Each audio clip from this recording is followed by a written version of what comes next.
Hello everybody and welcome back to my hobby channel. Today we're looking at Blood Bowl, Tomb Kings, Bretonnians. I was a long time Bretonnian player back in the day, and so I was very excited to see this, and I'm actually really liking the Tomb Kings.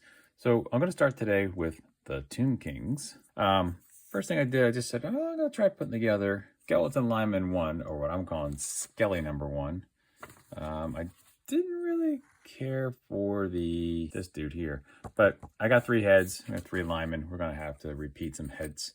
I debated about gluing them to the base or not, but I think I'm gonna do that, and then probably use some texture paste to do some sand. I think I have a few skulls someplace. Just for kicks. Oh, I hit the camera, sorry. I did build the Bretonnian. I think this is lineman number 1. These guys, I ended up building the other 2 skellies, and they're not bad. They're a little more dynamic than I thought they were going to be. I still got to glue them to their base, but you can see they're all going to be the same. So aside from swapping heads around, which I will do, I want to try some things with the arms to make them a little different. So first thing first, I cut all the parts out. Label them up. Skelly 1, Skelly 2, Skelly 3, and I've got my thrower, Guardian 2, Guardian 1, and the Blitzer. So I'm going to go off camera and clean these guys up. I just cut them all off the sprue, start playing around. And when I get to the point where we're ready to do a little more, I will be back. Welcome back, everybody. Now I've got a plan.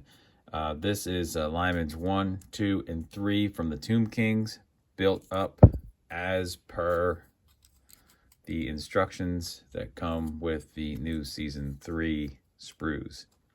What I did is I glued up everything but the arms. Obviously didn't put the heads on. So that's the exact same stance.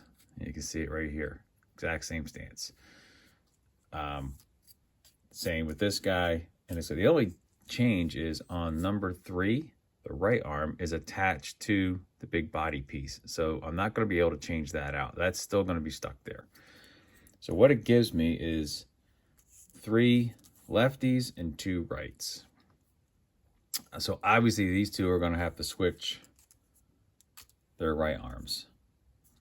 Now for the left arms, I was trying not to get these guys swappy. So what if number 2 goes to number 3?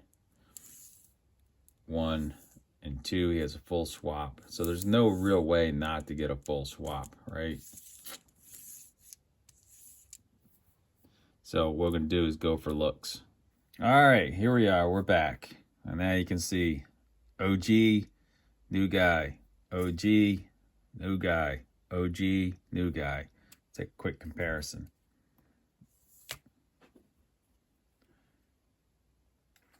So same with this guy right here. He's got his hand up, a fist with his brass knuckles. I kind of like him.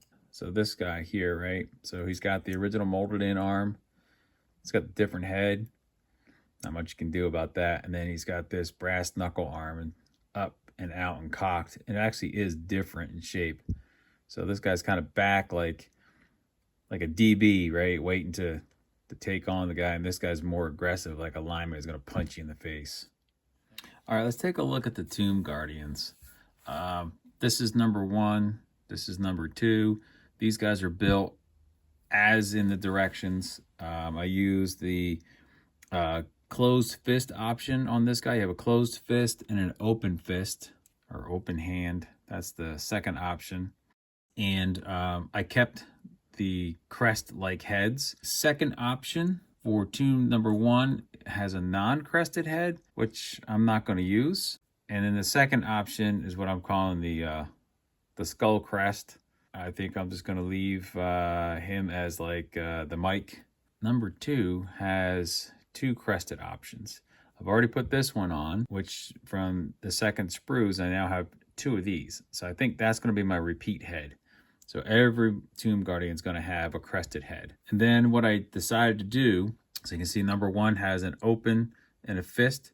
He's still got the fist. There's blue tacked right now. But then I pulled the fist from this guy and put him on here. So he's got an arm swap and a head swap from number 2. Number 2, as you can see, he has 2 open hands. So he's got the open hand from this sprue, number 1, but this fist, instead of being closed, he's using the opposite. So let's give him a little different look. So you've got 2 closed fist, 2 closed fist, different pose. A closed fist, open fist, completely different pose and a different head. These guys are have the same head, but he's got both hands open. He's got both closed. That's where I'm going to go. King thrower. This is tough because there's only one pose, one head, one body, and one set of arms. Basically, this is the pose you can do. I've got the body glued up. No head, because I think I'm going to at least substitute the head. This head here from one of the Tomb Guardians. I like that he's got a cover over one eye, so hey, they can't throw very good anyhow. I'm going to have to do some modification there to get the head to sit just right. I'm going to take his arm and take it from here, and I'm going to rotate it down in front. I've taken the throwing arm, and I've cut it. I'm going to have to do some filing and probably some filling, and I want to bring the ball across his body. The concept that I have is to bring this in close to his body like this. All right, here we go. I did decide to put the other head on. The big change is the ball. When there's still some wisps here of sprue-goo I gotta get rid of. I've got to fill that gap right there because I don't like it. But the key is with sprue-goo, you gotta go a little bit at a time, especially with figures, because it still has solvent in it. And if I hit that, it's gonna start dropping down. So that may end up being acrylic, but you can see the elbow that I had to redo. Once that gets hit with paint, you won't be able to tell that it's gray. All right, last but not least are our Tomb King blitzers. There's no real way not to use the head, chest plates, the body, the legs. There's only one set of arms. There's only one head, and like I said, all the bits. So the only modification I did was trying to get the head in a slightly different orientation, more upright, looking up. And then I took his arms and pushed them up and out like he's getting ready to wrap somebody up. And that took, again, a liberal use of sprue-goo to try to gap fill as best I could. It's still a little wet, so it's a little slick.